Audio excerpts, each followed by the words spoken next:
merania. Keď sklopíte druhý rad sedadiel, ak hľadáte malé elektrické auto prevažne do mesta alebo okresky, možno práve Leapmotor T03 je pre vás. S dojazdom približne 200 až 350 km, v meste 300 km úplne v pohode dáte. So spotrebou 14,3 kWh nám ukazoval palubný počítač.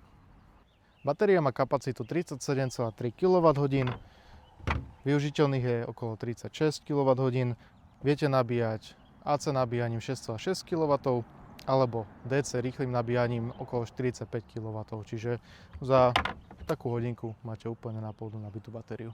No a teraz rýchly pohľad do interiéru T03, ktorý je pomerne priestranný. Máme tu takéto pekné hladkové sedačky, z ktorých nebolí chrbát. Dokonca tu máme panoramatické strešné okno s elektrickou roletkou.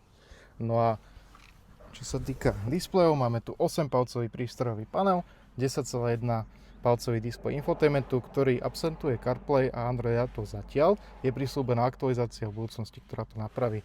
Batožinový priestor má objem 210 litrov, čo ako si môžete všimnúť, možno nie je úplne veľa, no taký menší nákup to úplne stačí. Alebo možno aj ja sa tam mestím. Akože podľa mňa v pohodičke. Pozdravujem Med Watsona z CarWow. On robí takéto merania. Keď sklopíte druhý rad sedadiel, tak máte až 508 litrov.